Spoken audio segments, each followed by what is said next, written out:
सैकड़ों वर्षों पहले की बात है। अनंतपुर नामक राज्य में एक राजकुमारी नैना निवास करती थी।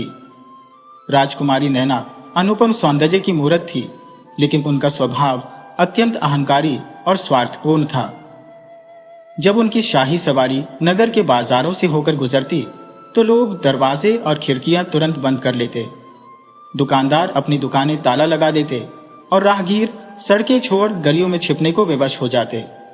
यदि किसी दुर्भाग्यवश राहगीर सड़क पर ही रह जाता तो उसे कठोर आदेश का पालन करना पड़ता। उस समय वहीं जमीन पर औंधे मुंह लेटना अनिवार्य होता।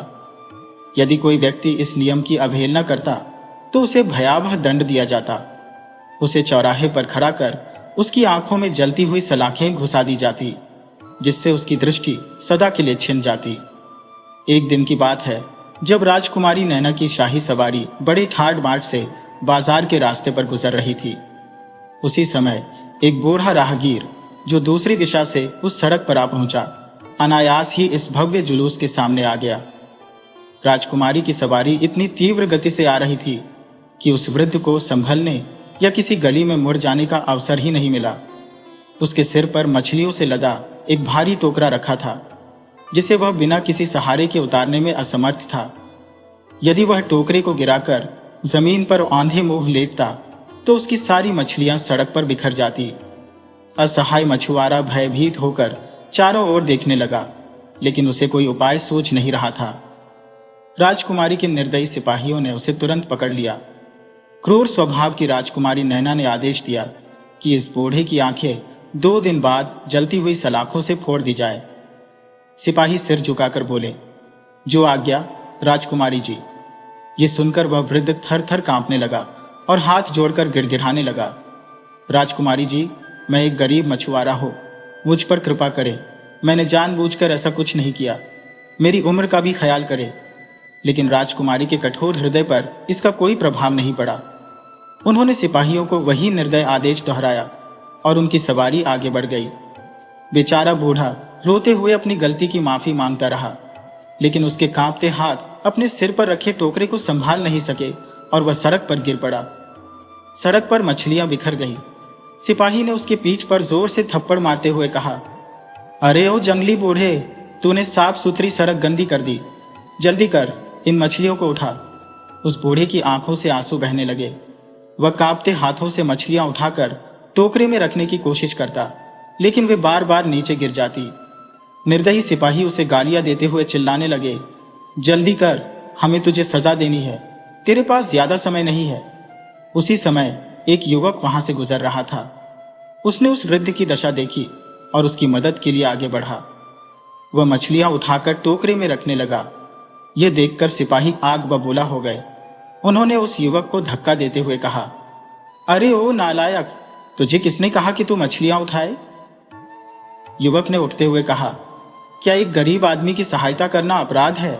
यह सुनते ही एक सिपाही ने क्रोध में आकर उस युवक के गाल पर जोरदार तमाचा जड़ दिया। घमंड से भरे राजकुमारी के निष्ठुर सिपाही तीखे स्वर में बोले, अरे ना समझ, तुझे खुद का तो होश नहीं और हमें कायदा सिखा रहा है। चुपचाप आगे बढ़।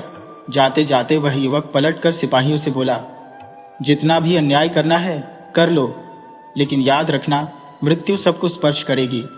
यह बात अपनी राजकुमारी को भी जाकर कह देना। युवक की यह बात सुनकर सिपाहियों का गुस्सा और भड़क उठा। वहीं पास खड़ा बूढ़ा व्यक्ति उस युवक के पास आकर बोला, बेटा चिंता मत कर, ऊपर वाला सब देखता है, वह इन अत्याचारों का हिसाब जरूर करेगा। उसके बाद बूढ़ा तेजी से मछलियां उठाकर अपनी टोकरी में रखने लगा। सिपाहियों ने उसे घसीटते हुए महल में पहुंचा दिया, जहां उसे दंड दिया जाना था। उधर राजकुमारी नैना जब बाजार की सैर करके महल लौटी तो राजा के मंत्री जयदेव ने विनम्रता से कहा, राजकुमारी जी, मुझे इस वृद्ध पर दया आ रही है। कृपया अपना आदेश वापस ले लीजिए और इस गरीब को क्षमा कर दीजिए। लेकिन राजकुमारी घमंड से बोली, कभी नहीं। जैसे धनुष से निकला तीर वापस नहीं आता, वैसे ही मेरा दिया हुआ आदेश भी पलटा नहीं जा सकता। मंत्री जयदेव चुप हो गया, क्योंकि वह जानता था कि अगर उसने और तर्क किया तो उसके लिए भी मुसीबत खड़ी हो सकती है। लेकिन उसके मन में यही प्रार्थना थी कि ईश्वर कुछ ऐसा चमत्कार करे जिससे वृद्ध की आंखें बच जाएं। राजकुमारी नैना का महल राजा के महल से अलग था और उसकी सुरक्षा इतनी कड़ी थी कि परिंदा भी पर नहीं मार सकता था। राजकुमारी अक्सर अकेली अपने महल में सोती थी। वह अपनी खिड़कियां खुली रखती थी ताकि ताज़ी हवा अंदर आ सके, लेकिन उसे अपनी जान की इतनी चिंता थी कि सोते समय भी चारों ओर पहरेदार तैनात रहते थे। फिर भी एक रात ना जाने क्या सोचकर उसने अपने पहरेदारों को आदेश दिया, आज रात कोई पहरा नहीं होगा, मैं अकेली रहना चाहती हूँ। सभी पहरेदार उसकी आज्ञा के आगे नतमस्तक हो गए। उधर वह युवक जिसने मछुआरे की सहायता की थी, किसी तरह खिड़की के रास्ते राजकुमारी के कक्ष में प्रवेश कर गया। वह एक कोने में खड़ा होकर कमरे की हर वस्तु को बारीकी से देखने लगा। उसने देखा कि राजकुमारी के पलंग के पास रखी मेज पर एक अद्वितीय हीरा रखा हुआ है, जिसकी तीव्र चमक से पूरा कमरा आलोकित हो रहा था। कमरे की हर वस्तु बहुमूल्य थी, लेकिन उस हीरे की आभा अतुलनीय थी। युवक ने हीरे को उठाया और अपनी जेब में रख लिया। उसी क्षण कमरे में अंधकार छा गया और वह युवक उसी मार्ग से बाहर निकल गया जिससे वह अंदर आया था। रात के अंतिम पहर में जब राजकुमारी नैना की आंख खुली तो उसने कमरे को अंधेरे में डूबा पाया। वह घबराई और बिस्तर से उठकर टटोलते हुए उस रस्सी तक पहुंची जिसे खींचने से महल के ऊपर लटका घंटा तेज आवाज में बज उठता था। राजकुमारी ने रस्सी को जोर से खींचा और घंटे की आवाज दूर दूर तक फैल गई। दास दासियां और पहरेदार घबराते हुए उसके कक्ष की ओर दौड़े। इसी बीच राजा की भी नींद टूट गई और रानी ने चिंतित स्वर में कहा, महाराज, ये क्या हुआ? मेरी बेटी पर कोई संकट आया है, आप जल्दी चलिए। दोनों तेजी से चलते हुए राजकुमारी के कक्ष में पहुंचे, जहां पहले से ही हड़कंप मचा हुआ था। राजकुमारी क्रोध से भरी हुई थी और सभी पहरेदार हाथ जोड़कर कह रहे थे कि उन्होंने किसी को महल में प्रवेश करते नहीं देखा। राजा ने गंभीर स्वर में राजकुमारी से पूछा, बेटी, क्या हुआ? तुम इतनी व्याकुल क्यों हो? राजकुमारी ने गुस्से से कहा, पिताजी, मेरे कक्ष में कोई चोर आया था। मेरा हीरा गायब है, लेकिन ये पहरेदार दावा कर रहे हैं कि उन्होंने किसी को महल में आते हुए नहीं देखा। राजा ने गुस्से से पहरेदारों की ओर देखा। सैनिक भयभीत होकर बोले, महाराज, हमने पूरी रात सतर्कता से पहरा दिया, हम एक पल के लिए भी नहीं सोए। राजा कुछ देर सोचता रहा और फिर बोला, ठीक है, तुम्हारे पास कल शाम तक का समय है। चोर का पता लगाओ। अगर ऐसा नहीं हुआ तो तुम्हें कड़ी सजा मिलेगी। पहरेदारों के जाने के बाद रानी ने कहा, मुझे पूर्ण विश्वास है कि यह चोरी महल के सेवादारों का काम नहीं है, ये किसी बाहरी व्यक्ति की करतूत है। इसीलिए सुबह होते ही ये घोषणा कर दीजिए कि चोर को पकड़वाने वाले को बड़ा इनाम दिया जाएगा। राजा असमंजस में था। यह महल में पहली चोरी थी जिसने उसे व्याकुल कर दिया था। वह बिना कुछ बोले सिर झुकाए अपने कक्ष की ओर चला गया। सुबह होते ही राजा ने अपने दरबार में यह घोषणा करवाई कि जो भी व्यक्ति राजकुमारी का बेशकीमती हीरा वापस ला कर देगा, उसे मनचाहा इनाम दिया जाएगा। अगले दिन जब राजा अपने सिंहासन पर विराजमान था, तभी एक युवक दरबार में उपस्थित हुआ। उसने झुककर अभिवादन किया। राजा ने प्रश्न किया, तुम कौन हो और क्या चाहते हो? युवक ने निवेदन किया, महाराज, मैं राजकुमारी का वह हीरा लेकर आया हूं और इसके बदले में मुझे वादा किया गया इनाम चाहिए। राजा ने कहा, शाबाश, लाओ, वह हीरा कहाँ है? युवक ने अपनी जेब से हीरा निकाला और राजा के समक्ष प्रस्तुत कर दिया। राजा ने उस हीरे को देखकर प्रसन्नता से कहा, बताओ युवक, तुम्हें इनाम में क्या चाहिए? युवक ने उत्तर दिया, हुजूर, परसों राजकुमारी ने एक निर्धन मछुआरे की आंखें फोड़ने का हुक्म दिया था। मैं चाहता हूं कि वह आदेश वापस लिया जाए। साथ ही उन 5 सैनिकों को दंडित किया जाए जिन्होंने एक बूढ़े राहगीर को बंदी बनाया और मुझे अपशब्द कहे। राजा ने गहरी आवाज में पूछा, तुम्हारा उस गरीब व्यक्ति से क्या संबंध है? युवक ने उत्तर दिया, महाराज, मेरा उससे कोई नाता नहीं है। उसकी दुर्दशा देखकर मुझसे सहन नहीं हुआ। यदि उस राहगीर ने राजकुमारी को देख भी लिया तो इससे क्या अंतर पड़ा? राजा ने तत्काल अपने मंत्री को आदेश दिया, मंत्री जी, उस बूढ़े राहगीर को क्षमा करके मुक्त करवा दीजिए और इस युवक तथा उन 5 सैनिकों को कारागार में डाल दिया जाए। युवक ने व्यग्र होकर पूछा, महाराज, मेरा दोष क्या है? राजा ने तीखे स्वर में कहा, तुमने हीरा चुराया है। युवक ने कहा, लेकिन मैंने यह चोरी उस राहगीर को न्याय दिलाने के लिए की। राजा ने क्रोधित होकर कहा, अब कोई सफाई देने की आवश्यकता नहीं। युवक ने साहसपूर्वक कहा, महाराज, यह मत भूलिए कि यदि आपने मुझे कैद किया तो मैं आपका मुकुट भी चुरा कर ले जाऊंगा और आप मुझे पकड़ नहीं सकेंगे। राजा ने गुस्से में कहा, मूर्ख युवक, ऐसा दुस्साहस कभी मत करना। इसके बाद राजा ने संकेत किया और सिपाहियों ने युवक को पकड़कर कारागार में डाल दिया। मंत्री ने बूढ़े राहगीर को मुक्त करवाया और उन 5 सैनिकों को 20-20 कोड़े लगवाए। राजकुमारी अपने हीरे को देखकर प्रसन्न हो गई और अपने पिता से आग्रह किया, पिताजी, इस चोर को कड़ी से कड़ी सजा मिलनी चाहिए। राजा ने गंभीर स्वर में कहा, हमने चोर को कारागार में डाल दिया है। अब सोच रहे हैं कि कल सुबह उसके दोनों हाथ कटवा दिया जाए ताकि हर कोई यह समझ सके कि हमारे राज्य में चोरी का क्या अंजाम होता है। राजकुमारी ने कहा, पिताजी, आपने बिल्कुल उचित दंड तय किया है। उसने तो आपकी शान में ताज चुराने की धमकी तक दे दी थी। राजा गंभीर स्वर में बोले, लेकिन वह हमारे महल के कक्ष तक पहुंचे उससे पहले ही उसके हाथ काट दिए जाएंगे। इसके बाद राजा ने अपने मंत्री को बुलाया और आदेश दिया, संपूर्ण राज्य में घोषणा करवा दो कि राजकुमारी का हीरा चुराने वाले अपराधी के हाथ सबके सामने बाजार में काटे जाएंगे। यह दृश्य हर व्यक्ति अपनी आंखों से देखे। मंत्री ने कहा, महाराज, यह बिल्कुल सही है। यदि इस युवक को दंडित नहीं किया गया तो यह भविष्य में भयंकर डाकू बन सकता है। मंत्री कैद खाने पहुंचा और युवक से कहा, राजा ने तुम्हारे लिए कठोर सजा का ऐलान कर दिया है। यदि तुमने चोरी न की होती तो इतनी छोटी उम्र में यह दंड न भुगतना पड़ता। यह सुनकर युवक ठाका मारकर हंसने लगा और बोला, क्या तुम सब लोग पागल हो गए हो? भला मेरे हाथ कौन काट सकता है? मैं तो सूरज निकलने से पहले इस कैद से बाहर निकल जाऊंगा। मंत्री ने पहरेदार को सख्त हिदायत दी, आज रात पहरा और मजबूत कर देना।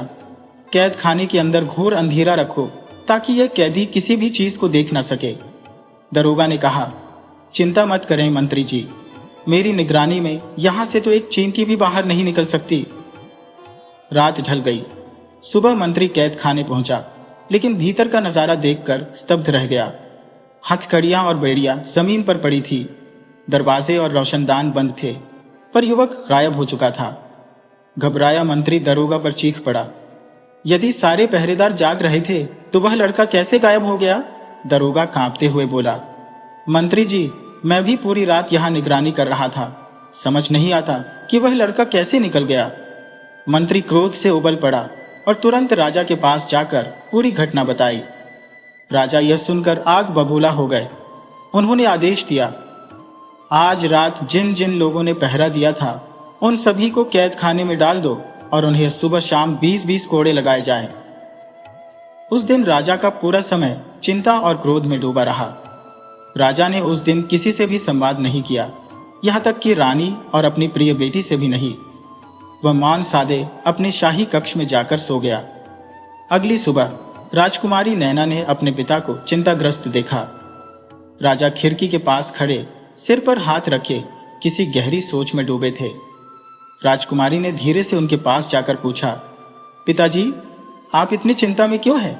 राजा गहरी सांस लेते हुए बोले, बेटी, कल रात वह चोर लड़का हमारे कैद खाने से कैसे भाग निकला और कैसे उसने हमारा ताज चुरा लिया, ये कोई नहीं जानता। वह सबकी आंखों में धूल झोंक कर महल में दाखिल हो जाता है और जो भी वस्तु उसे चाहिए उसे लेकर चला जाता है।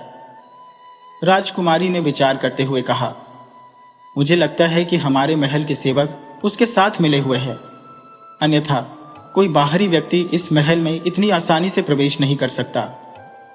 राजा ने गंभीर स्वर में कहा, मुझे तो यह भी लगता है कि उस बूढ़े राहगीर का इस लड़के से कोई संबंध है। मैं अभी उस राहगीर को गिरफ्तार करवाकर कैद खाने में डलवाता हूं ताकि उस चोर को पकड़ने का कोई रास्ता मिले। फौरन राजा ने अपने मंत्री को बुलाया और आदेश दिया कि बूढ़े राहगीर को गिरफ्तार कर लिया जाए। मंत्री ने सैनिकों को हुक्म दिया और कुछ ही समय में सैनिक उस बूढ़े मछुआरे को पकड़कर महल में ले आए। राजा ने उस बूढ़े को महल के मेहमान खाने में भिजवा दिया और घोषणा करवाई कि 2 दिन बाद उसकी आंखें निकाल दी जाएंगी। ये समाचार जैसे ही उस युवक तक पहुंचा, वह बड़बड़ाया। जब मुझसे सामना नहीं कर सके तो उस निर्दोष बूढ़े को निशाना बना लिया।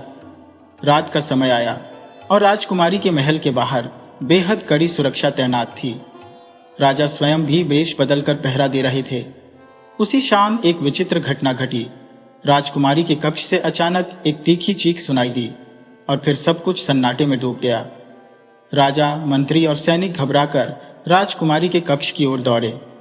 जब वे भीतर पहुंचे तो देखा कि राजकुमारी बेसुध जमीन पर पड़ी थी। राजा ने तुरंत शाही वैद्य को बुलवाया। वैद्य ने लंबे समय तक उपचार किया और अंततः कांपते हुए कहा, महाराज, अत्यंत दुख की बात है कि राजकुमारी नैना अब इस संसार में नहीं रही। इन्हीं किसी विषैले सर्प ने डस लिया है। यह सुनते ही राजा की आंखों से अश्रुधारा बहने लगी। वे बिलखते हुए बोले, हे ईश्वर, यह तूने क्या कर दिया? मेरी जिंदगी का यही तो एकमात्र सहारा था। सभी ने मिलकर राजा को धैर्य बंधाया और फिर राजकुमारी के निर्जीव शरीर को पलंग पर सुसज्जित किया। तभी मंत्री की दृष्टि वहां रखे राजा के मुकुट पर पड़ी। उसने कहा, महाराज देखिए, आपका ताज यही पड़ा है। मंत्री ने आगे कहा, ऐसा प्रतीत होता है कि वह चोर यहां आया था और उसी ने यह विषधर यहां छोड़ दिया होगा। किंतु राजा इन बातों पर ध्यान नहीं दे पा रहे थे, क्योंकि अपनी बेटी की असामयिक मृत्यु के शोक में वे निराश होकर मौन बैठे हुए थे। जब प्रातःकाल हुआ, राजकुमारी की अंतिम यात्रा की तैयारी की गई। राज्य की परंपरा के अनुसार अविवाहित कन्या के देहांत पर उसके पार्थिव शरीर को नदी में प्रवाहित किया जाता था। इसी रीति का पालन करते हुए राजकुमारी के शरीर को समीप की नदी में प्रवाहित कर दिया गया। इस बीच वह चोर, जो पूरी घटना पर गुप्त रूप से निगाह रखे हुए था, राजा और मंत्री के वहां से लौटने की प्रतीक्षा करने लगा। जैसे ही वे लौटे, चोर ने नदी में डुबकी लगाकर राजकुमारी के शव को बाहर निकाल लिया। इसके पश्चात उसने राजकुमारी के शरीर को अपने घोड़े पर रखा और वहां से निकल पड़ा। रात भर घोड़ा दौड़ाते हुए वह राज्य की सीमा पार कर सूरजगढ़ नामक अन्य राज्य में पहुंच गया। उसे दृढ़ विश्वास था कि वहां उसे शरण अवश्य मिलेगी। हालांकि उसके मन में यह चिंता भी व्याप्त थी कि सूरजगढ़ के मुख्य द्वार पर पहुंचने पर वह राजकुमारी के शव को कैसे छिपाए। जब वह राज्य की सीमा के समीप एक छोटी बस्ती में पहुंचा, उसने राजकुमारी के शव को झाड़ियों के बीच छिपा दिया। इसके पश्चात बस्ती के बाजार से एक लकड़ी का संदूक खरीदा और उसमें राजकुमारी के शव को रख दिया। रात्रि का समय था और सूरजगढ़ का मुख्य द्वार बंद होने ही वाला था। वह चोर संदूक के साथ मुख्य द्वार पर पहुंचा। तभी वहां एक वृद्ध सौदागर खड़ा था। उसने युवक को रोकते हुए कहा, नौजवान, तुम्हें 3 दिन तक मेरे यहां अतिथि बनकर रहना होगा, क्योंकि मैं सप्ताह में एक बार यहां आता हूं और आखिरी व्यक्ति को अपना अतिथि बनाना मेरी परंपरा है। चोर, जो इस समय अपने साथ एक गुप्त शव लेकर चल रहा था, सोच में पड़ गया। उसने विचार किया, यदि मैं इस वृद्ध के यहां ठहरता हूं तो यह मेरे रहस्य का पता लगा सकता है, लेकिन यदि मैं किसी अन्य सराय में गया तो वहां भी इसका भंडाफोड़ होने की संभावना है। आखिरकार उसने निर्णय लिया और कहा, यह मेरा सौभाग्य है कि मैं आपके यहां अतिथि बनूं। बताइए, मुझे कहां चलना है? इसके पश्चात सौदागर उस चोर युवक को अपनी भव्य हवेली में लेकर आया। उसने युवक के घोड़े को हवेली के बाहर स्थित एक जर्जर सी झोपड़ी में बांधने का आदेश दिया और उसे भीतर आमंत्रित किया। भीतर प्रवेश करते ही युवक की दृष्टि आलीशान कमरे पर ठहरी। सौदागर ने कहा, युवक, यहां तुम्हारी हर आवश्यकता का ध्यान रखा गया है। यहां तुम्हें किसी प्रकार की असुविधा नहीं होगी। इस कक्ष की खिड़कियां और रोशनदान इतने मजबूत है कि बाहरी संसार की हलचल यहां सुनाई नहीं देती। चोर की निगाहें वहां रखी एक अत्यंत आकर्षक मोर की मूर्ति पर टिक गईं। उसने कहा, यह मोर तो अद्भुत रूप से मनमोहक है। सौदागर ने उत्तर दिया, इस मोर के भीतर अत्यंत जटिल पुर्जे लगे हुए हैं। जब ये पुर्जे गति करते हैं तो ये मोर नृत्य करने लगता है। चोर ने उत्सुकता से पूछा, क्या मैं इस समय इसका नृत्य देख सकता हूं?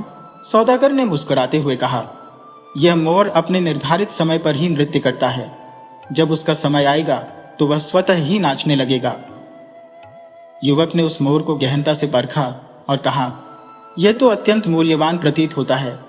आपने इसे कहां से प्राप्त किया? सौदागर ने उत्तर दिया, यह मुझे उपहार स्वरूप मिला था।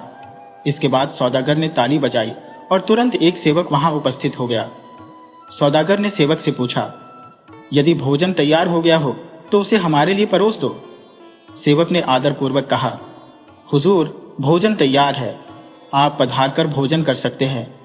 सौदागर युवक को एक अन्य कक्ष में ले गया और उसके साथ भोजन ग्रहण किया। भोजन के उपरांत उसने युवक से कहा, अब तुम विश्राम करो, कल संध्या को हम पुनः भेंट करेंगे। चोर ने जिज्ञासा व्यक्त की, क्या आप दिन में यहां नहीं रहते? सौदागर ने उत्तर दिया, नहीं, मैं प्रातःकाल यहां से निकल जाता हूं और संध्या को लौटता हूं। युवक अपने कक्ष में लौट गया और उसने भीतर से दरवाजे को बंद कर लिया। कुछ समय पश्चात उसने अपने संदूक से राजकुमारी का निर्जीव शरीर बाहर निकाला और उसे बिस्तर पर सलीके से लिटा दिया। इसके उपरांत उसने अपनी उंगली में पहनी अंगूठी को चूमा। अंगूठी के चुंबन के साथ ही वह धरती पर गिरा और एक विषधर सांप में तब्दील हो गया। उसकी दृष्टि राजकुमारी के पैरों पर बने एक निशान पर गई। उसने निशान पर अपने मुख को रखा और धीरे धीरे वहां से विष चूसने लगा। विष चूसते हुए जब रक्त प्रवाहित होने लगा तो उसने विष खींचना बंद कर दिया और कमरे के एक कोने में जाकर मिट्टी को चाटने लगा। जैसे ही उसने मिट्टी का स्पर्श किया, वह पुनः अपने वास्तविक स्वरूप में लौट आया और फिर से एक युवक बन गया। इधर राजकुमारी को भी चेतना लौट आई। वह बिस्तर से उठकर बैठी और बोली, मेरे गले में भयंकर पीड़ा हो रही है। युवक ने तुरंत उसे एक गिलास पानी दिया, जिसे पीने के बाद उसने राजकुमारी को सहारा देकर बिस्तर पर बिठा दिया। फिर उसने राजकुमारी को फल खाने के लिए दी। कुछ फल ग्रहण करने के पश्चात राजकुमारी में थोड़ी शक्ति लौट आई। उसने विस्मय से पूछा, मैं इस समय कहां हूं और तुम कौन हो? युवक ने शांत स्वर में उत्तर दिया, मैं तुम्हें अपनी सच्चाई बताऊंगा, लेकिन तुम घबराना मत। मेरा नाम नागदंत है। मैं नागलोक का राजकुमार हूं। अक्सर मैं पृथ्वी लोक पर विचरण करने आता हूं। मैं इच्छाधारी नाग हूं, जो अपनी इच्छानुसार मानव या नाग का रूप धारण कर सकता है। यह सुनकर राजकुमारी कुछ क्षणों के लिए भयभीत हो गई, लेकिन शीघ्र ही उसने स्वयं को संभालते हुए कहा, मुझे ऐसा प्रतीत हो रहा है कि जो कुछ मैंने अनुभव किया वह स्वप्न नहीं था। मैंने देखा कि मैं नदी में बह रही थी। फिर किसी ने मुझे बाहर निकाला, एक संदूक में रखा और यहां ले आया। क्या यह सच है? नागदंत ने उत्तर दिया, तुमने जो भी देखा वह सत्य था। तुम अपने महल में सो रही थी जब एक सांप ने तुम्हें डसा। तुम्हारे पिता ने यह मान लिया कि तुम अब इस संसार में नहीं हो। उन्होंने तुम्हारे पार्थिव शरीर को नदी में प्रवाहित कर दिया, परंतु मैं जानता था कि तुम मरी नहीं हो। तुम्हें डसने वाला सांप मैं ही था। मैंने तुम्हारे शरीर में मात्र इतना विष प्रवाहित किया कि तुम बेसुध हो जाओ, परंतु मृत्यु के करीब न पहुंचो। इसके पश्चात मैंने तुम्हें नदी से निकाला और अपने साथ ले आया। बाकी घटनाएं तुम जान चुकी हो। कुछ क्षण विचारमग्न रहने के बाद राजकुमारी बोली, मुझे मेरे पिता के पास ले चलो, वह मेरे वियोग में चिंतित होंगे। नागदंत ने गंभीर स्वर में कहा, अब तुम्हें उन्हें भूल जाना होगा। उनके लिए तुम अब मृत हो चुकी हो। मैं तुम्हें अपने लिए लेकर आया हूं और अब तुम मेरे साथ ही रहोगी। राजकुमारी बोली, मैं एक राजकुमारी हूं और तुम्हारे साथ नहीं रह सकती। इस पर नागदंत ने उत्तर दिया, अब तुम्हें मेरे साथ ही रहना होगा, क्योंकि अब तुम्हारा राजकुमारी होना कोई मायने नहीं रखता। राजकुमारी ने दृढ़ता से कहा, इस विचार को अपने मन से निकाल दो। नागदंत ने चेतावनी भरे स्वर में कहा, यदि तुमने यहां से भागने की कोशिश की तो मैं तुम्हें जीवित नहीं छोड़ूंगा। उनकी बातचीत के बीच कमरे में रखे मोर ने अपने पंख फैला दिए और नृत्य करने लगा। नागदंत और राजकुमारी उस मोर के नृत्य को विस्मय से देख रहे थे। अचानक मोर की चोंच से एक जगमगाता मोती भूमि पर गिरा। उसी क्षण मोर ने नृत्य करना बंद कर दिया। नागदंत उस मोती को उठाकर जांचना चाहता था कि वह असली है या नकली, लेकिन राजकुमारी ने उसे रोकते हुए कहा, यह पराई चीज है, इसे हाथ मत लगाना। नागदंत बोला, मैं बस इतना ही देखना चाहता हूं कि यह असली है या नकली। राजकुमारी के मना करने पर नागदंत ने मोती को वहीं छोड़ दिया। थोड़ी देर बाद राजकुमारी सो गई, लेकिन नागदंत जागता रहा। बैठे बैठे उसने सोचा, सांप बनकर यह देखा जाए कि सुदागर की हवेली में कैसा सामान है। यह सोचकर वह सांप में परिवर्तित हो गया और पूरी हवेली में घूमने लगा। हवेली में 20 से अधिक कक्ष थे और सभी बहुमूल्य वस्तुओं से सुसज्जित थे। अंततः वह छत पर बने एक बड़े कमरे में पहुंचा। इस कमरे का दृश्य पूरी तरह से भिन्न था। चारों ओर मानव कंकाल और हड्डियों का अंबार लगा हुआ था। यह देख वह थोड़ा विचलित हुआ। तभी उसकी नजर एक मेज पर रखे चिराग पर पड़ी। पास ही वह बूढ़ा सुदागर बैठा था और चिराग के सामने मंत्रोच्चार कर रहा था। यह देखकर नागदंत को समझ आ गया कि वह कोई सुदागर नहीं बल्कि एक जादूगर है। यह सब देखकर नागदंत विस्मित रह गया और चुपचाप वहां से लौट आया। अपने कक्ष में पहुंचकर उसने दरवाजा भीतर से बंद किया और नीचे बिछे एक कालीन पर लेट गया।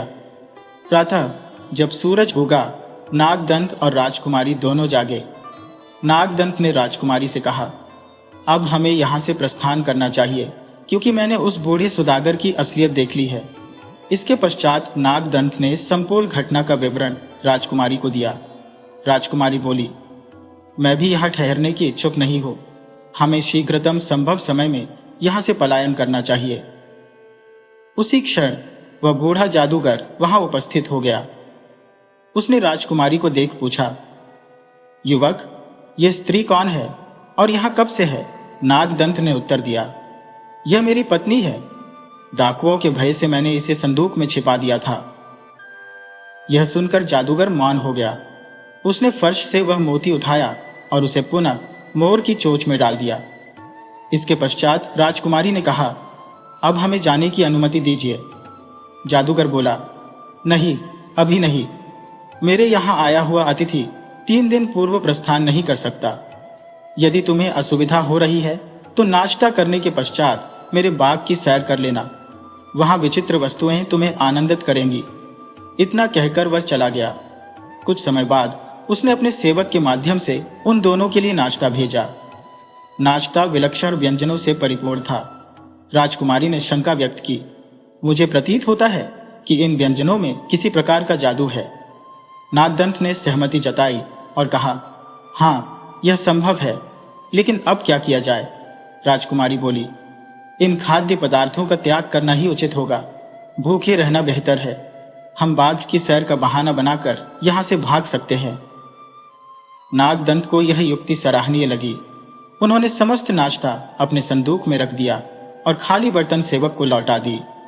कुछ समय पश्चात जादूगर पुनः आया और बोला, यदि नाश्ता कर लिया है तो बाग में घूमने जाओ, परंतु स्मरण रखना, वहां किसी भी वस्तु को स्पर्श न करना।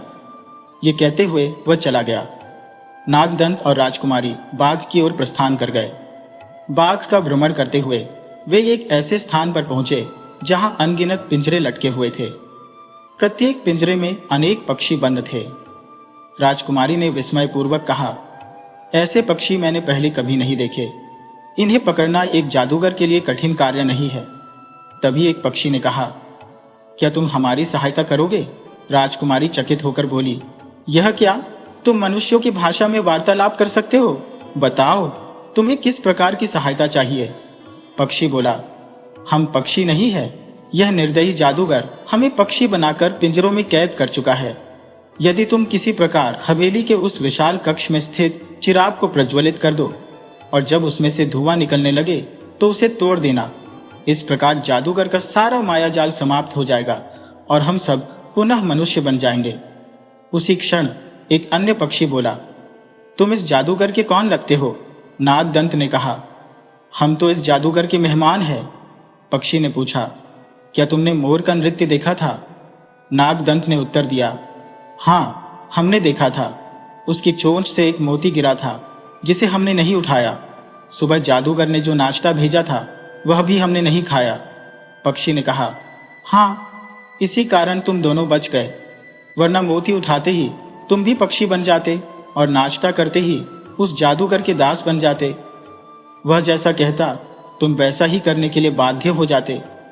अब ध्यान रखना, जादूगर के हाथ की कोई भी वस्तु मत खाना। इसके पश्चात दोनों अपने कक्ष में लौट आए। राजकुमारी बिस्तर पर लेट गई, जबकि नागदंत ऊपर वाली कक्ष में चला गया। वहां उस समय कोई नहीं था। नागदंत ने तुरंत चिराग जलाया। जैसे ही चिराग से धुआं निकलने लगा, उसने उसे भूमि पर पटक कर चकनाचूर कर दिया। इसके बाद वह शीघ्रता से अपने कक्ष में लौटा।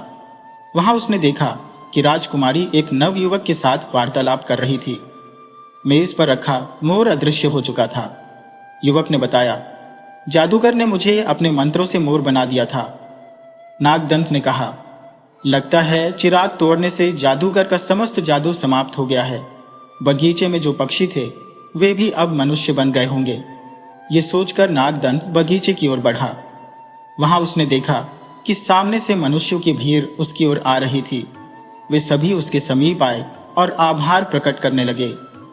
उन्होंने कहा, जादूगर के लौटने से पहले हमें यहां से निकल जाना चाहिए। नागदंत ने उनसे पूछा, तुम लोग कौन हो? पता चला कि उनमें से अधिकांश व्यापारी थे जो इस राज्य में अपना सामान बेचने आए थे।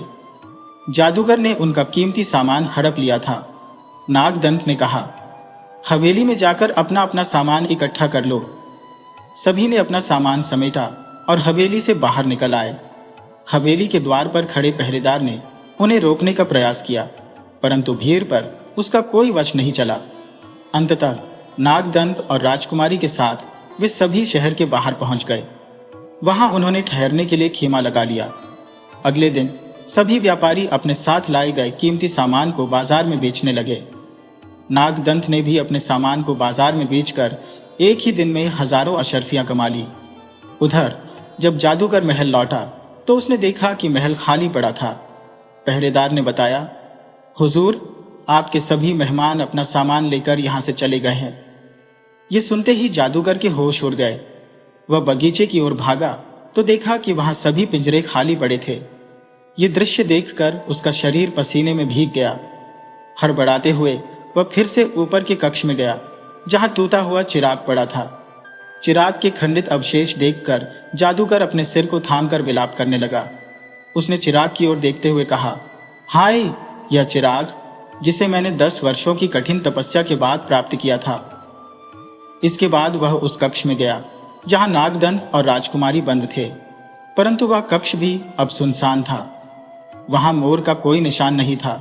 जादूगर समझ गया कि इस विनाश का कारण वह लड़का है। उसने मन ही मन कहा, अगर उसने नाश्ता कर लिया होता तो वह मेरा दास बन जाता, परंतु इस चतुर लड़के ने न तो मोती उठाया और न ही भोजन ग्रहण किया। हालांकि अभी वह मेरी पकड़ से बाहर नहीं जा सकता। फिर वह अपने कक्ष में गया और अपना रूप बदल लिया। वह एक वृद्ध जच्छी का वेश धारण कर नगर की गलियों में निकल पड़ा। लोगों से पूछताछ करता हुआ वह उस स्थान पर पहुंचा जहां नागदंत और बाकी लोगों ने अपने तंबू लगाए हुए थे। खेमों के निकट पहुंचकर उसने ऊंची आवाज में कहना शुरू किया, मैं भविष्य वक्ता हूं। मैं भूतकाल और भविष्य जानता हूं। हाथ की रेखाएं देखकर किसी का भी हाल बता सकता हूं। उसकी यह आवाज सुनकर राजकुमारी, जो पास ही के तंबू में बैठी थी, बाहर आई और उसे अपने पास बुला लिया। जादूगर ने उसे देखते ही पहचान लिया और मन ही मन सोचा, यह मेरे शत्रु की पत्नी है। इसे तो मैं किसी भी कीमत पर नहीं छोड़ूंगा। जादूगर ने राजकुमारी का हाथ देखते हुए कुछ समय तक नाटक किया। फिर उसने अपनी जेब से एक पुड़िया निकाली जिसमें जादुई राख थी। उसने राख को हवा में उछाल दिया। उसका असर यह हुआ कि राजकुमारी तत्काल बेहोश हो गई। जादूगर ने उसे उठाया और पिछली ओर से जंगल की ओर भाग खड़ा हुआ। भाग्य का खेल देखिए, उसी समय नागदंत वहां लौट आया। उसने अपने तंबू को खाली पाया। जब उसने अन्य लोगों से राजकुमारी के बारे में पूछा तो उन्होंने बताया, हमने एक जच्छी को राजकुमारी के पास जाते देखा था, परंतु उसके बाद हमें कुछ पता नहीं। नागदंत को समझते देर नहीं लगी कि वह जच्छी वास्तव में जादूगर था। वह तुरंत उस दिशा में भागा जहां से जमीन पर पैरों के निशान दिख रहे थे। तेज गति से दौड़ते हुए उसने थोड़ी ही दूरी पर जादूगर को देख लिया जो बेहोश राजकुमारी को लिए जा रहा था। नागदंत तेजी से उसके पास पहुंचा। जादूगर ने उसे देखकर कहा, खबरदार लड़के, अगर मेरे करीब आया तो तुझे राख कर दूंगा।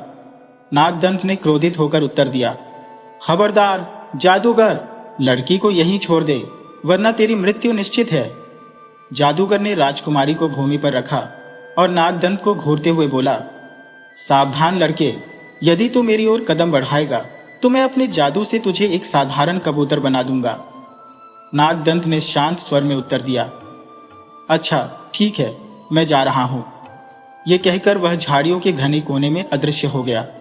झाड़ियों की आड़ में उसने स्वयं को एक विशाल और डरावने नाग में परिवर्तित कर लिया। फुर्ती से रेंगते हुए वह जादूगर की ओर बढ़ने लगा।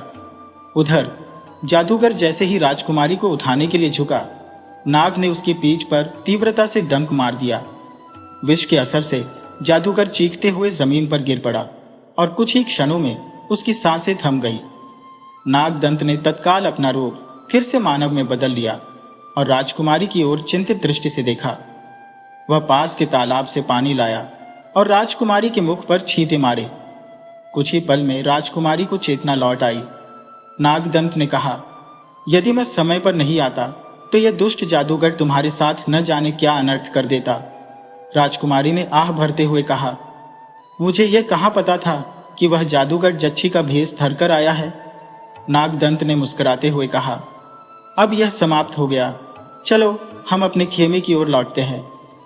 दोनों अपने खेमे में पहुंचे। वहां नागदंत ने सबके साथ वार्तालाप की और यह जान पाया कि सभी सौदागर अपना सामान बेचकर लौटने की तैयारी में है। नागदंत ने सुझाव दिया, हमें यहाँ के राजा से अवश्य मिलना चाहिए और उन्हें इस पूरे घटनाक्रम की जानकारी देनी चाहिए। महल पहुंचने पर उन्हें राजा से मिलने में कोई विशेष कठिनाई नहीं हुई। राजा के समक्ष सभी ने विस्तार पूर्वक बताया कि किस प्रकार उस दुष्ट जादूगर ने उन्हें अपने प्रभाव में जकड़ रखा था। सारी घटनाओं को सुनने के बाद राजा अत्यधिक आनंदित हुआ। वह प्रसन्न था कि इस युवा ने उसके राज्य को एक दुष्ट जादूगर से मुक्त कर दिया। राजा ने सैनिकों को आदेश दिया कि जंगल से उस जादूगर की देह को लाया जाए। साथ ही यह भी कहा कि अब खेमों को वहां से हटा दिया जाए, क्योंकि सभी व्यापारी अब उसके महल में अतिथि बनकर रहेंगे। तीसरे दिन राजा ने उस जादूगर की हवेली नागदंत को सौंप दी। इसके अतिरिक्त उसने नागदंत के लिए सेवकों और दासियों की व्यवस्था भी करवाई, क्योंकि उसने न केवल उस जादूगर का अंत किया था, बल्कि राज्य को अपयश से भी बचा लिया था। राजकुमारी नागदंत के साथ समय बिताते हुए उसकी ओर आकर्षित हो गई।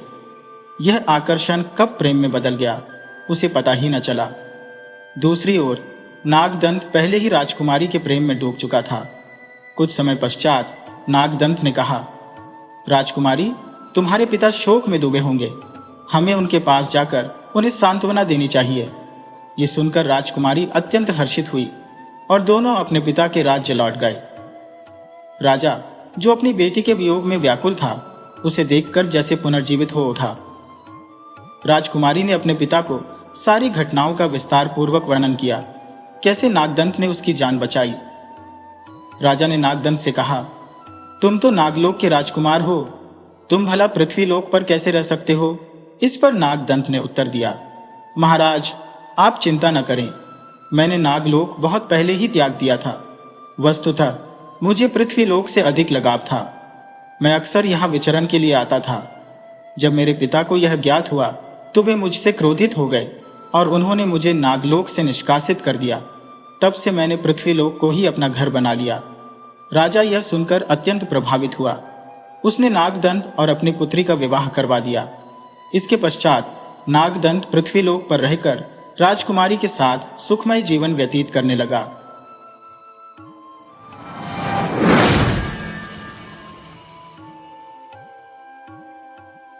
राधे राधे दोस्तों, आज हम आपको एक राजा की बेहद रोचक कहानी सुनाने जा रहे हैं। यदि आप हमारे चैनल पर नए हैं तो कृपया इसे लाइक करें, सब्सक्राइब करें और दूसरों के साथ शेयर करें। दोस्तों, समय की प्रकृति अचूक है, यह सदा एक समान नहीं रहता। वक्त इतना प्रबल है कि राजा को रंक और रंक को राजा बनाने में पल भर की भी देरी नहीं करता। इसलिए हर व्यक्ति को समय के महत्व को पहचानते हुए अपने जीवन में आगे बढ़ना चाहिए। बहुत पहले की बात है, एक राजा हुआ करते थे जिनका नाम प्रताप सिंह था। राजा न केवल न्यायप्रिय और दयालु थे, बल्कि अत्यंत विवेकशील भी थे। वे अपने कर्तव्यों को निष्ठापूर्वक निभाते और अपनी प्रजा का ध्यान अपने परिवार के सदस्यों की भांति रखते थे। उनके 2 संतानें थी, एक पुत्र जिसका नाम चंद्रेश था और एक पुत्री जिसका नाम राजवी था। चंद्रेश करीब 12 वर्ष का था, जबकि राजवी 17 वर्ष की थी। राजा और रानी अपने बच्चों से असीम प्रेम करते थे, जैसा हर माता पिता करते हैं।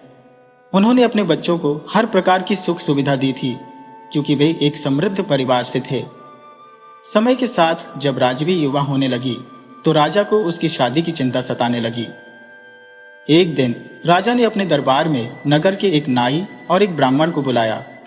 प्राचीन समय में राज परिवारों के विवाह की जिम्मेदारी ब्राह्मणों और नाइयों पर ही होती थी।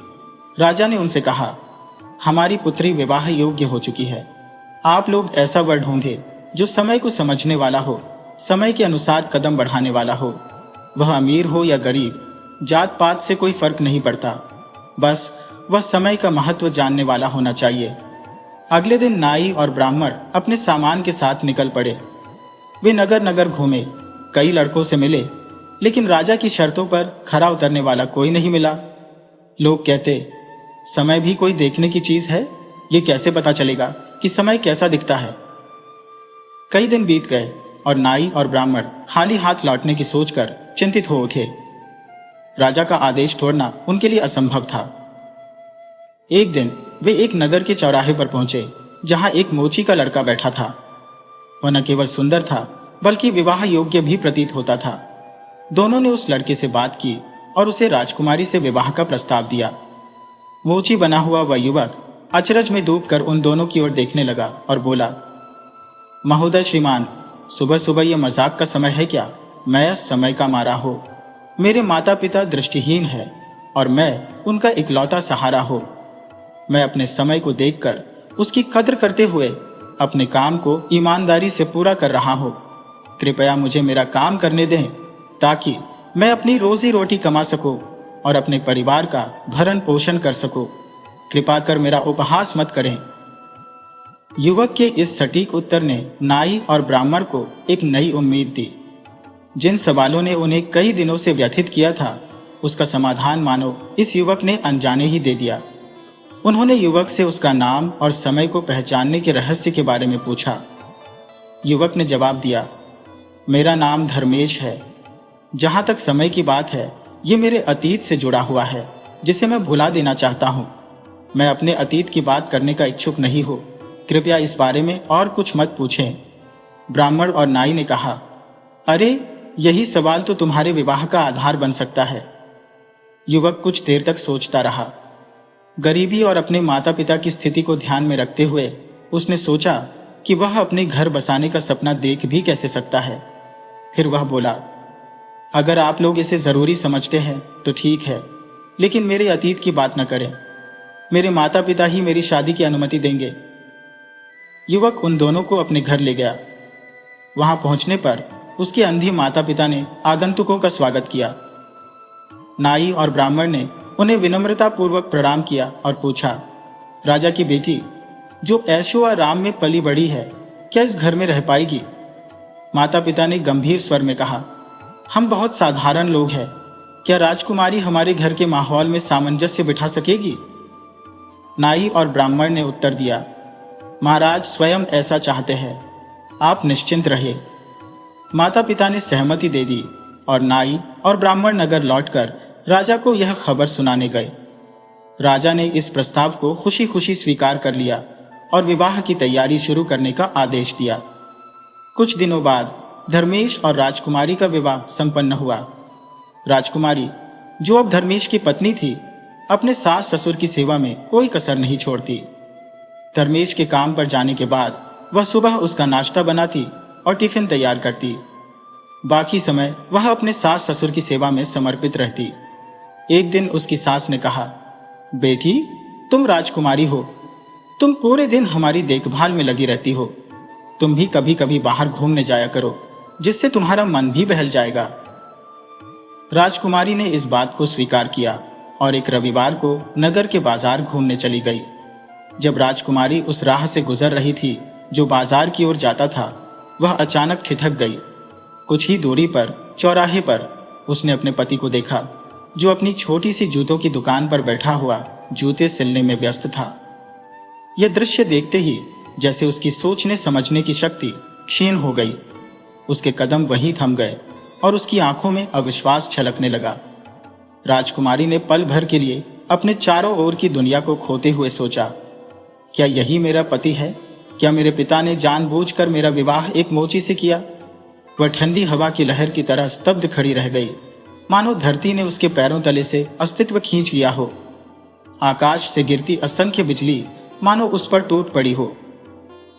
कुछ क्षणों तक वह बिना हिले डुले खड़ी रही। फिर अपनी चेतना वापस पाते ही उसने अपनी ओढ़नी से चेहरा ढका और विचारों के भंवर में डूब गई। यह क्या हुआ मेरे साथ? क्या मेरे पिता इस सच्चाई से अनजान थे, या फिर यह उनके ही किसी गहरे इरादे का हिस्सा था? उसके मन में अनेक सवाल उमड़ने लगे। आखिरकार उसने निष्कर्ष निकाला कि यह सब जानबूझकर किया गया है। उसके पिता ने अपने कारण या किसी अदृश्य प्रतिशोध के चलते उसकी नियति को ऐसा मोड़ दिया। क्रोध और अपमान की ज्वाला में जलते हुए उसने तय किया कि अब वह किसी के साथ नरमी नहीं बरतेगी। राजकुमारी धीरे धीरे अपने पति की ओर बढ़ी, अपनी चप्पल निकाली और उसे सिलने के लिए उसके सामने रख दी।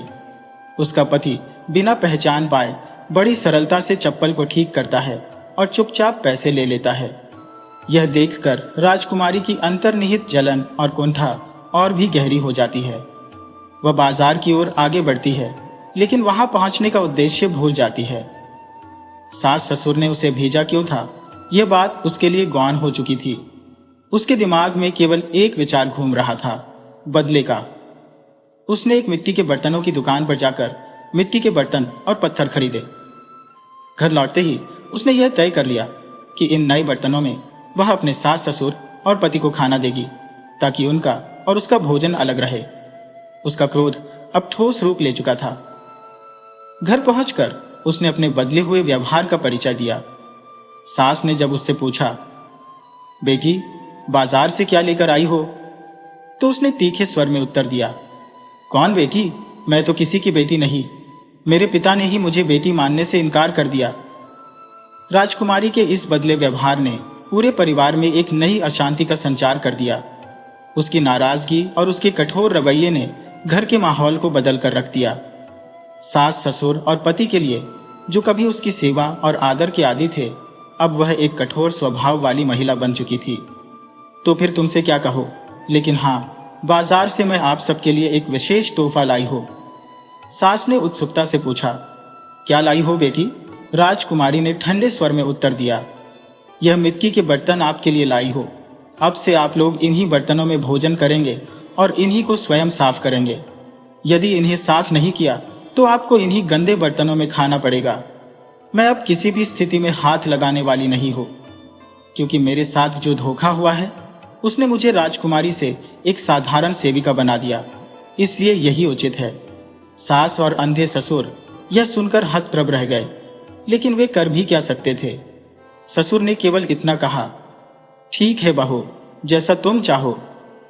शाम को जब राजकुमारी का पति घर आया तो उसे पानी कांच के गिलास की जगह मिट्टी के लौ में दिया गया।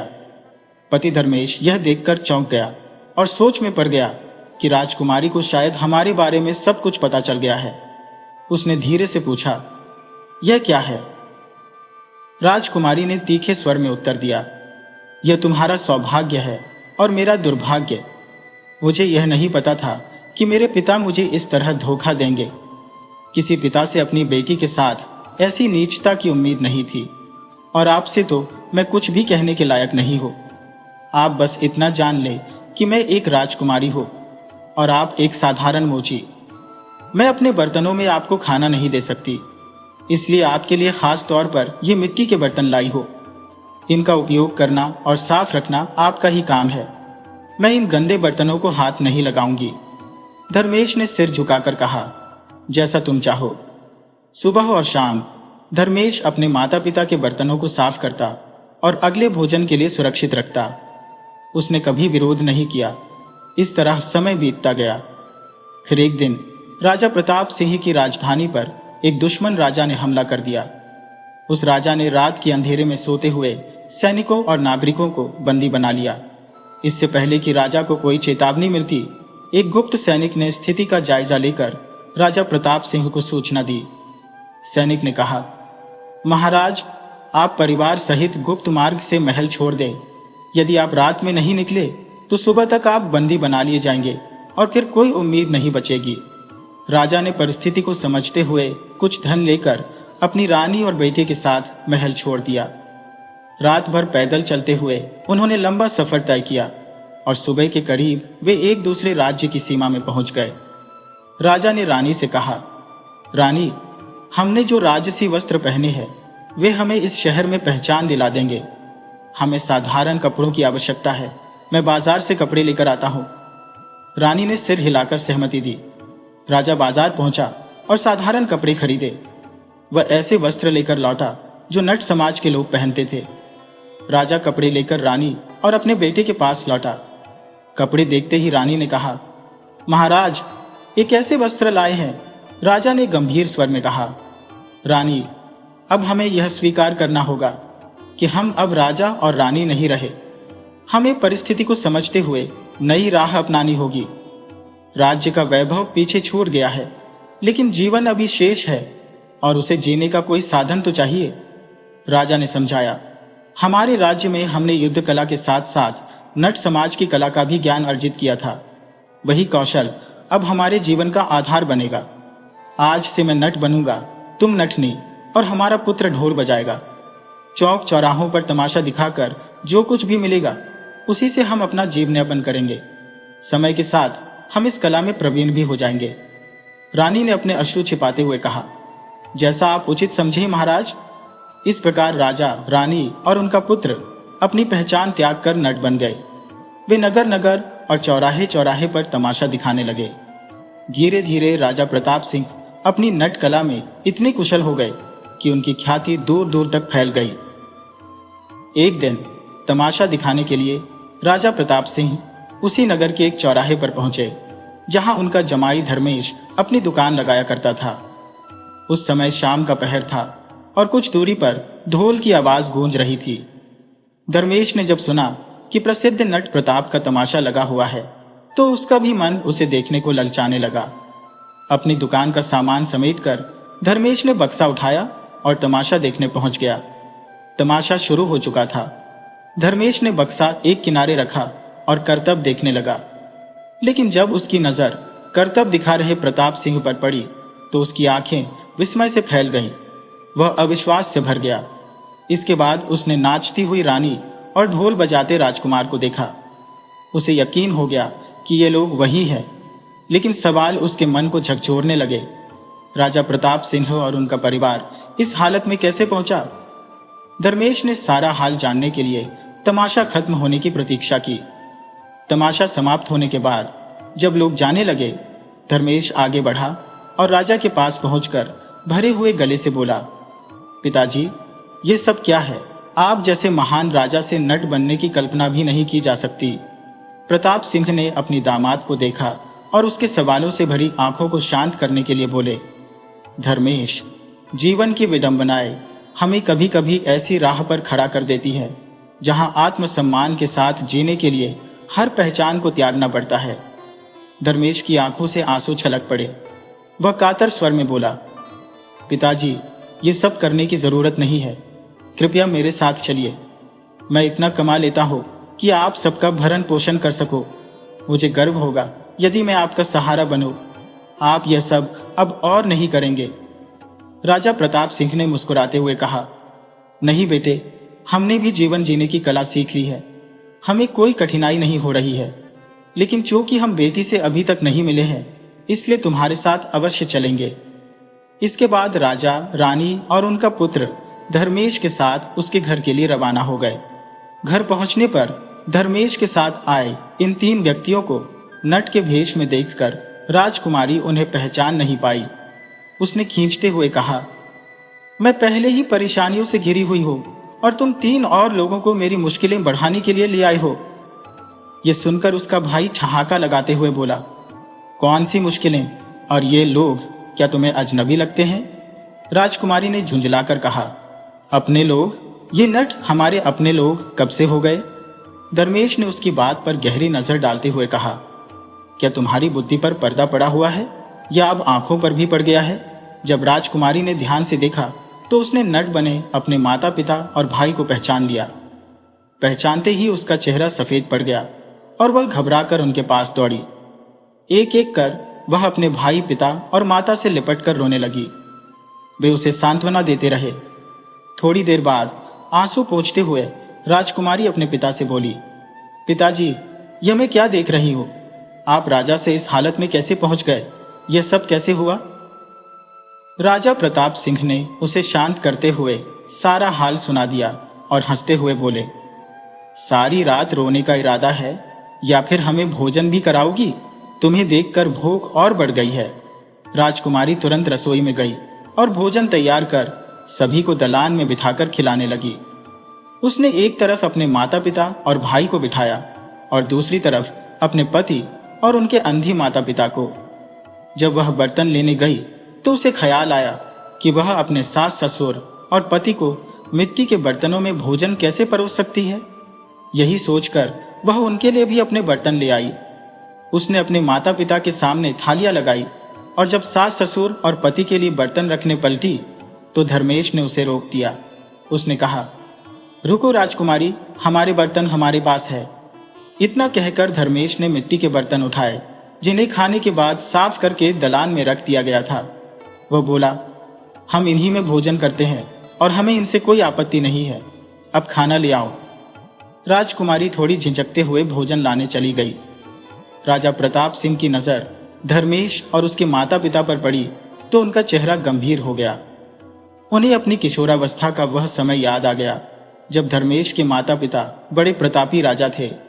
हालांकि शादी के समय वे अपनी अंधता के कारण शामिल नहीं हो सके थे और प्रताप सिंह से मुलाकात भी नहीं हुई थी। प्रताप सिंह के मन में प्रसन्नता और गर्व का भाव उमड़ पड़ा। उन्होंने सोचा, मेरी बेटी भले ही आज नटों के साथ बैठी हो, लेकिन उसका विवाह तो एक राजघराने में ही हुआ है। समय ने हमें भले ही बदल दिया हो, पर असलियत नहीं बदली। राजकुमारी भोजन लेकर बाहर आई। उसने मेहमानों को भोजन परोसा और जब पति की तरफ बढ़ी तो उसने देखा कि सभी ने मिट्टी के बर्तन सामने रख दिए थे। उसे हल्का संकोच हुआ, लेकिन उसने भोजन परोसा और अपने स्थान पर बैठ गई। राजा प्रताप सिंह, जो राजकुमारी के पिता थे, खाना परोसा देख स्तब्ध हो खड़े हो गए। उन्होंने गहरी नजरों से बेटी की ओर देखा और गंभीर स्वर में बोले, बेटी, मेरे दामाद और उनके माता पिता को तुम मिट्टी के बर्तनों में खाना परोस रही हो और हमारे लिए अपने घर के बर्तनों में। ये भेदभाव क्यों? इसका कारण बताओ। राजकुमारी की जुबान पर मानो ताले लग गए। वह चुपचाप खड़ी रही। यह देखकर राजा प्रताप सिंह ने सीधे अपने दामाद से पूछा, तुम ही बताओ, ये सब क्यों और कैसे हुआ? धर्मेश ने शांत स्वर में उत्तर दिया, पिताजी, जिस दिन आपकी बेटी को यह पता चला कि मैं मोची का बेटा हूं, उसी दिन से वह ऐसा व्यवहार करने लगी। इससे पहले तो सब सामान्य था। यह सुनते ही राजा प्रताप सिंह की भ्रुकुटियां तन गई। उन्होंने गहरी सांस लेते हुए कहा, मेरी ना समझ बेटी, तुम्हारी इस अज्ञानता और संकीर्णता ने तुम्हें कितना बड़ा पाप करने पर मजबूर कर दिया, इसका तुम्हें तनिक भी भान है? राजकुमारी ने चौंकते हुए कहा, कौन सा पाप पिताजी? मैंने ऐसा क्या किया है? राजा प्रताप सिंह ने शांत स्वर में कहा, बेटी, धर्मेश के माता पिता के बारे में तुम क्या जानती हो? जब तुम्हारे मन में उनके लिए इतना द्वेष भरा हुआ है तो यकीनन हमारे लिए भी किसी कोने में अवमानना का भाव होगा। आज मैं तुम्हारे इस संकीर्ण सोच का अंत करके ही रहूंगा। उन्होंने गहरी आवाज में कहना शुरू किया, पहली बात यह है कि जिन्हें तुम मोची समझती हो वे जन्म से मोची नहीं है। जिस प्रकार समय ने हमें नट बना दिया, उसी प्रकार समय की विषमताओं ने इन्हें मोची बना दिया। मैंने उन्हें तब से जाना है जब तुम इस दुनिया में भी नहीं आई थी। दूसरी बात, तुम्हें याद होगा, मैंने तुम्हारी शादी के लिए एक शर्त रखी थी कि जो मेरी शर्त पूरी करेगा उसी से तुम्हारा विवाह करूंगा, क्योंकि मैं जानता था कि राजा गरीब हो सकता है, अमीर कंगाल हो सकता है और व्यापारी सड़कों पर आ सकता है, परंतु समय को पहचानने वाला और हर परिस्थिति में अपने कर्तव्य को निभाने वाला व्यक्ति ही सच्चे सुख का अधिकारी होता है। इसीलिए मैंने तुम्हारे लिए धर्मेश जैसा पति चुना जो मेरी अपेक्षाओं पर खरा उतरा। और बेटा, यह सिर्फ संयोग नहीं बल्कि नियति का खेल है कि धर्मेश केवल मोची का बेटा नहीं बल्कि राजवंश का हिस्सा है। अब तुम्हारी इस सोच ने हमें भी नीचा दिखा दिया है। हम अपनी आजीविका के लिए सड़कों पर तमाशा करते हैं। तुम्हारी मां नाचती है, तुम्हारा भाई ढोल बजाता है और मैं करतब दिखाता हूँ। ये सब करने के बाद भी हमारा सम्मान इनसे कम नहीं है। और तुमने इनके लिए मिट्टी के बर्तन लाए तो हमारे लिए क्या सोच रखा है? कहो बेटी, आज तुम्हारे इस व्यवहार का उत्तर दो। राजा प्रताप सिंह की बातों ने राजकुमारी को भीतर तक झकझोर दिया। उसकी आंखों से पश्चाताप के आंसू बहने लगे। वह अपने सास ससुर के चरणों में गिर पड़ी और फूट फूट कर माफी मांगने लगी। उसने अपने पति से भी हाथ जोड़कर कहा, मुझे माफ कर दीजिए, मैंने बहुत बड़ी गलती की है। आपने मुझे जो स्नेह और अपनापन दिया, मैंने उसका कभी मूल्य नहीं समझा। अब मैं आपके हर रिश्ते को पूरे दिल से स्वीकार करती हूँ। धर्मेश और उसके माता पिता ने राजकुमारी को सच्चे दिल से माफ कर दिया। इसके बाद राजकुमारी ने अपने पति और सास ससुर के साथ बड़े स्नेह और आदर से रहना शुरू किया। उनके दिन अब खुशियों से भर गए। दोस्तों, यह कहानी हमें सिखाती है कि जीवन में बाहरी आडंबर नहीं, बल्कि दिल का स्नेह और सम्मान ही सच्चा सुख देता है। अगर आपको हमारी यह कहानी पसंद आई हो तो हमारे चैनल को लाइक, सब्सक्राइब और शेयर करना ना भूलें। राधे राधे।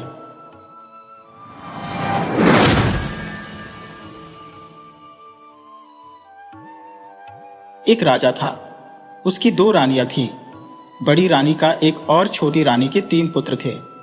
राजा अपने चारों पुत्रों को बहुत मानता था, लेकिन बड़ी रानी का पुत्र अपने तीनों भाइयों की अपेक्षा अधिक सीधा, ईमानदार और सच्चे स्वभाव का था। इसलिए उसके प्रति राजा का स्नेह कुछ विशेष था। तीनों भाई इसी कारण उससे ईर्ष्या करते थे। एक रात राजा ने एक अद्भुत स्वप्न देखा। स्वप्न में उसने एक पेड़ को विचित्र ढंग से उगते बढ़ते और बड़े पेड़ का आकार लेते देखा। पेड़ की जड़ और उसका तना चांदी के थे, सारी शाखाएं सोने की थी, सारे पत्ते हीरों से जड़े थे और फलों की जगह मोतियों के गुच्छे लटक रहे थे। पेड़ पर एक सुंदर तोता बैठा था। तोता जब प्रसन्न होता तो पेड़ खिला खिला रहता था। तोते के उदास होते ही पेड़ भी मुरझा जाता।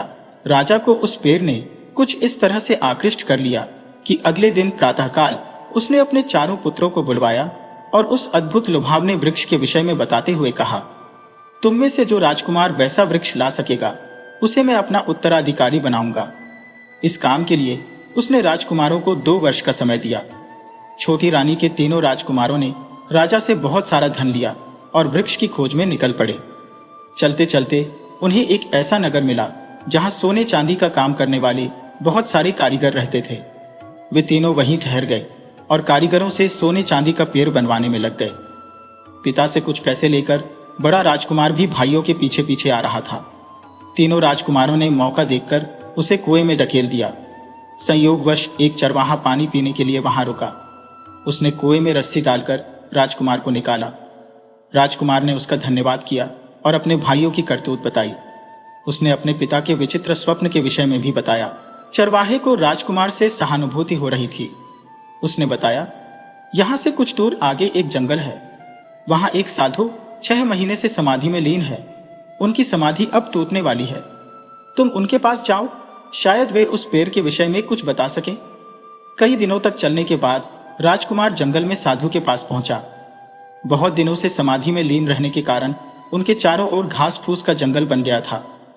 राजकुमार ने चारों ओर साफ सफाई की और प्रतीक्षा करने लगा। साधु की समाधि टूटी। वे राजकुमार की सेवा से बहुत प्रसन्न हुए और उसे एक वरदान मांगने के लिए कहा। राजकुमार ने सोने चांदी वाले वृक्ष की मांग कर दी। साधु लज्जित होते हुए बोले, यह तो मेरे वश में नहीं है। आगे दूसरे जंगल में मेरे गुरु हैं, वे शायद तुम्हारी सहायता करें। राजकुमार लंबी यात्रा के बाद दूसरे साधु के पास पहुंचा। वे 1 साल तक सोते थे। राजकुमार उनकी सेवा करता रहा। जागने पर साधु ने प्रसन्न होकर वरदान मांगने के लिए कहा। राजकुमार ने उनसे भी वही वृक्ष मांगा, लेकिन इन साधु महाराज ने भी खेदपूर्वक अपनी असमर्थता जताई।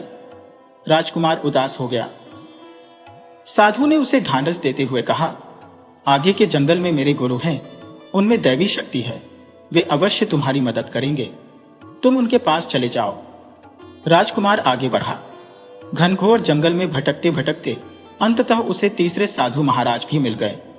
वे भी राजकुमार की मनोकामना पूरी नहीं कर पाए, लेकिन उन्होंने उसे तरकीब बताई।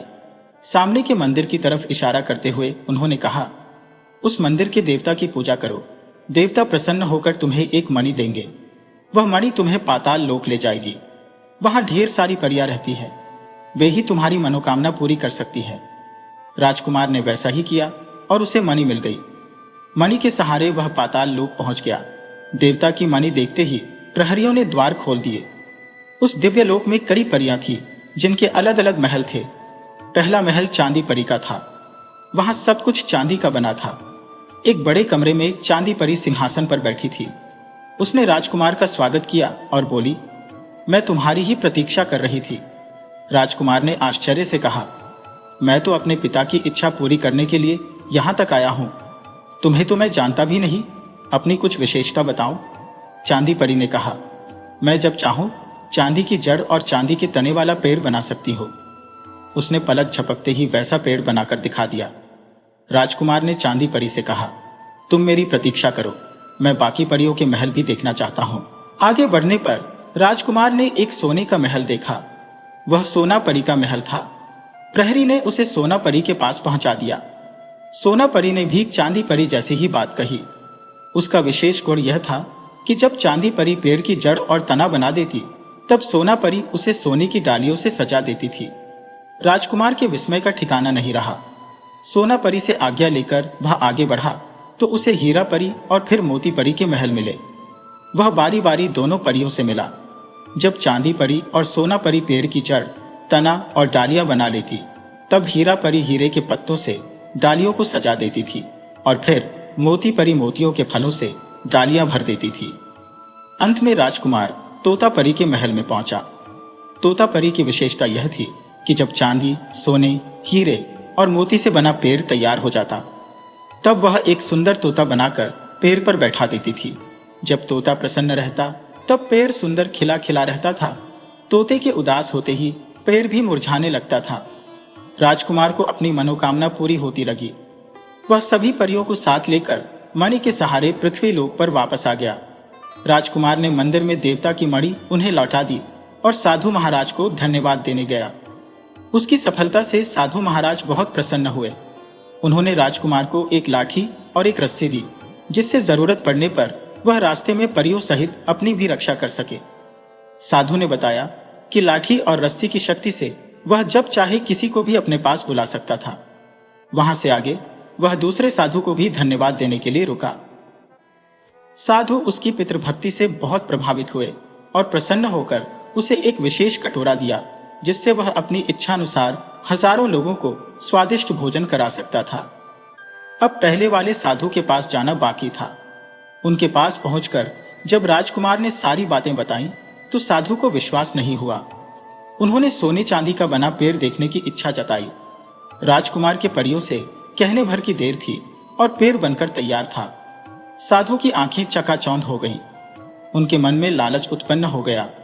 उन्होंने राजकुमार को आज्ञा दी, सभी परियों को यहीं छोड़कर तुम यहां से चले जाओ। राजकुमार को विवश होकर उनकी आज्ञा माननी पड़ी। कुछ दूर जाते ही अचानक उसे रस्सी और लाठी की याद आ गई। उसने दोनों से कहा, सभी परियों को साधु से छीन कर ले आओ। कुछ ही पल में सभी परियां राजकुमार के सामने थी। राजा ने वृक्ष लाने के लिए राजकुमारों को 2 वर्ष का समय दिया था। वह समय भी जल्दी ही पूरा होने वाला था। राजकुमार जल्दी जल्दी आगे बढ़ा। संयोगवश रास्ते में उसे उसके तीनों भाई मिल गए। वे सोने चांदी का पेड़ बनवाकर राजमहल को वापस लौट रहे थे। उन्होंने चालाकी से राजकुमार से सारी बातें जान ली। उनकी नीयत फिर खराब हो गई। चलते चलते उन्हें रास्ते में वही कुआं मिला। उन्होंने धोखे से राजकुमार को उसमें धकेल दिया और परियों के साथ राजमहल में वापस आ गए। अगले दिन तीनों भाई परियों को लेकर दरबार में आए। उन्होंने राजा के सामने परियों से रुपहला सुनहरा वृक्ष बनाने के लिए कहा, परंतु बहुत मिन्नतें करने के बाद भी परियों ने वृक्ष नहीं बनाया।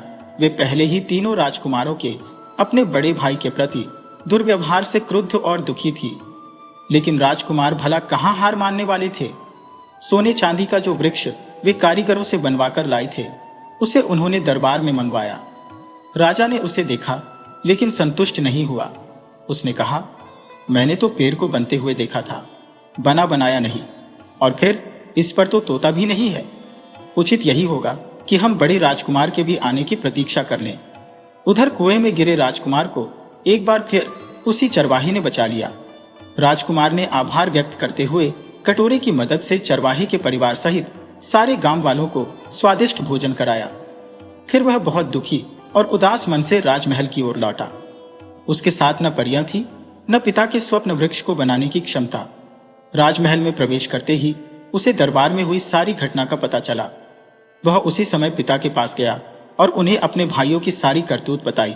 उसने वादा किया कि अगले दिन वह दरबार में स्वप्न वृक्ष को बनते हुए दिखाएगा। लाठी और रस्सी की मदद से उसने परियों को अपने पास बुला लिया। अगले दिन वह उनके साथ दरबार में आया। परियों ने राजा के सामने रुपहला सुनहरा हीरे मोतियों जरा पेड़ बनाया। अंत में पेड़ पर सुंदर तोता भी आया। राजा प्रसन्नता से गदगद हो उठे। उन्होंने राजकुमार को अपना उत्तराधिकारी घोषित कर दिया।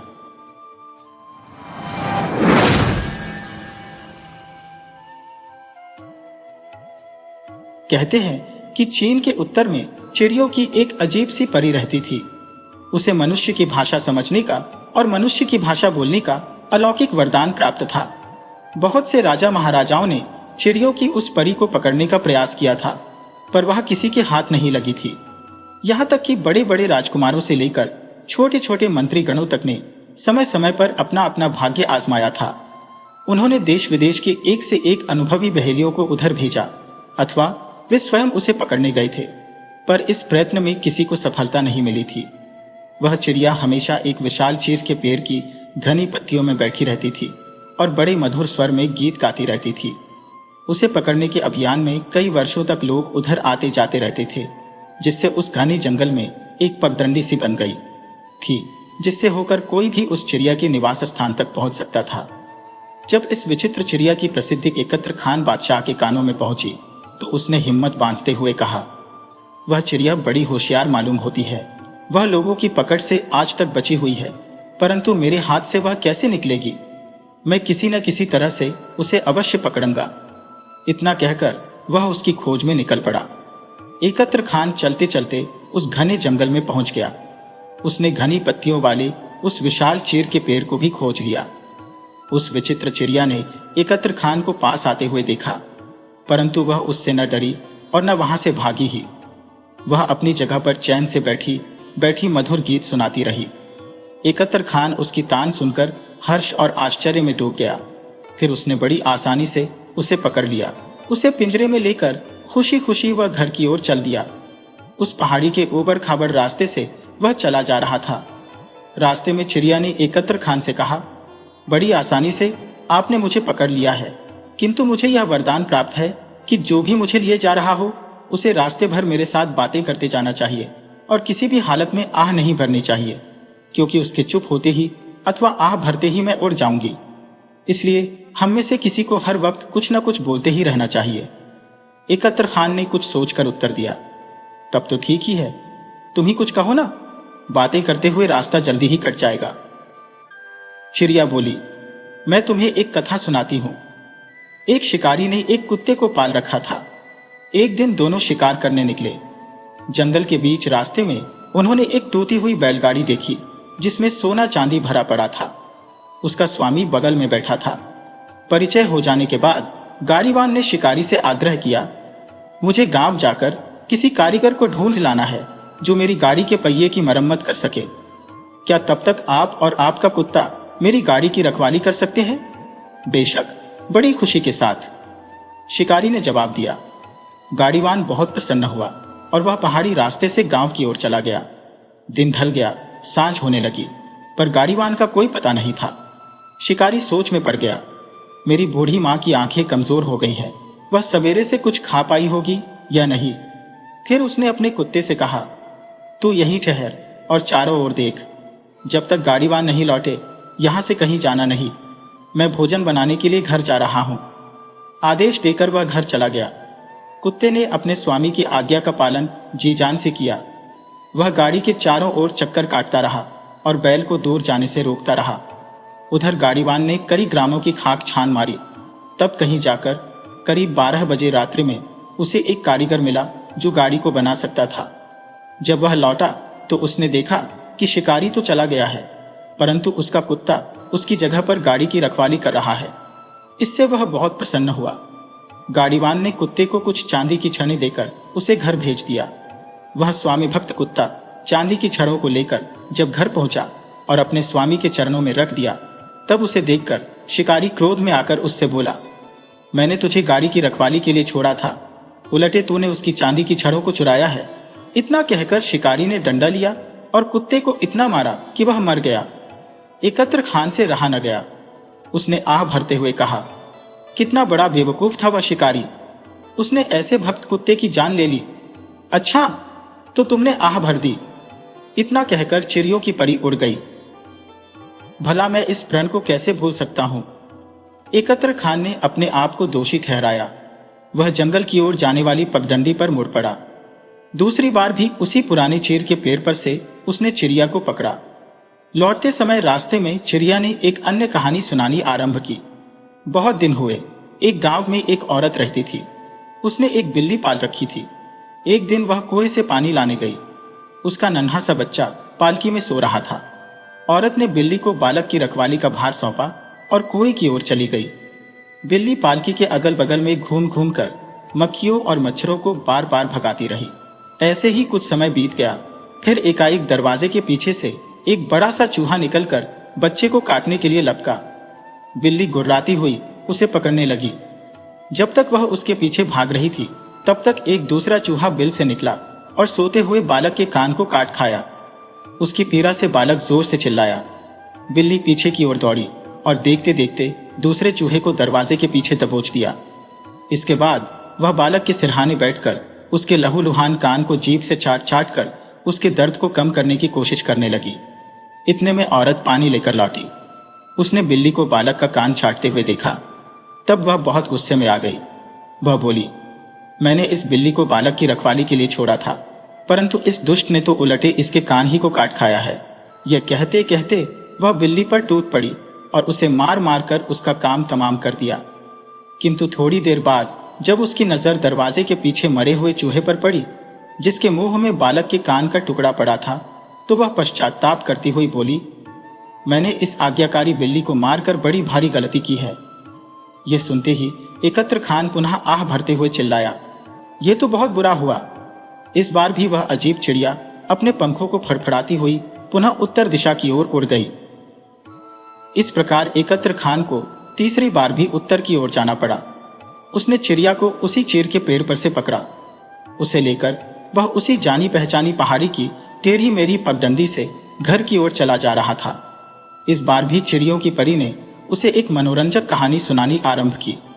एक बार एक भीषण सुकाल पड़ी। वर्षा न बरसने से घास पात तो सूखा ही, साथ साथ नदी नाले भी सूख गए और जगह जगह पर जमीन में दरारें हो गईं। भूख प्यास से बचने के लिए अरावी नाम के एक आदमी ने अपना घर छोड़ दिया। झुलसने वाली धूप में बहुत दूर निकल गया। प्यास से उसका कंठ सूखने लगा, पर पानी कहीं दिखाई नहीं दिया। इस हालत में वह कुछ और आगे गया कि प्यास के मारे वह बेहोशी की हालत में आ गया। पास में एक चट्टान थी। वह उसी के नीचे लुढ़क कर मौत का इंतजार करने लगा। एकाएक टप टप टप टप की ध्वनि उसके कानों में आई। उसने उधर देखा तो खुशी से उछल पड़ा।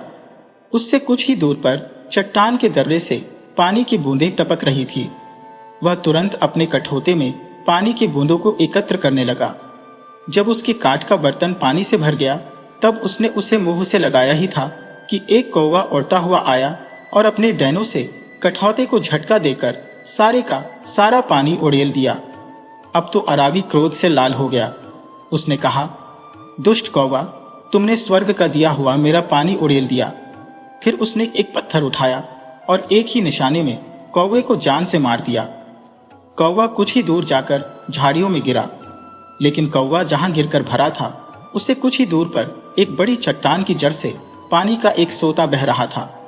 प्यासे अरावी ने उस सोते का पानी जी भर कर पिया, परंतु वहां से जाने से पहले वह अपनी गठरी लेने के लिए पुनः उस स्थान पर आया जहां वह बेहोशी की हालत में पड़ा था। अब उसकी प्यास बुझ चुकी थी, इसलिए उसका मन शांत गया था। गठरी उठाते उठाते उसकी नजर एकाएक उस चट्टान के ऊपर उस दरार पर पड़ी जहां से पानी की बूंदें टपक रही थी। ऊपर उसने जो दृश्य देखा उसे देखता ही रह गया। चट्टान के ऊपर एक जहरीला सांप सो रहा था और उसके मुंह से विष की एक एक बूंद टपक रही थी। उसने आह भरते हुए कहा, ओह, मैंने करीब करीब विष पी ही लिया होता, परंतु उस बेचारे ने मेरी जान बचा ली। उसका बड़ा आभार मानता हूं। इतना कहते कहते उसकी आंखों से आंसू की धारा बहने लगी। बेचारा कौवा, अपनी जान देकर उसने दूसरे को जीवनदान दिया था। एकत्र खान ने आह भरते हुए चिड़ियों की परी से कहा, आपने फिर आह भर दी। अच्छा, अब मैं चली। इतना कहकर वह विचित्र चिड़िया तीसरी बार उत्तर की ओर उड़ गई। मैं हारा। सचमुच इस अजीब सी चिड़ियों की परी को पकड़कर बंदी बनाना आसान काम नहीं है। यह कहते हुए एकत्र खान खाली हाथ अपने महल को लौट पड़ा।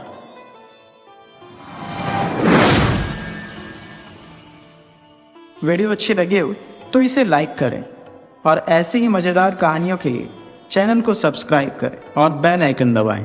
ज़्यादा से ज़्यादा अपने दोस्तों को शेयर करें। धन्यवाद।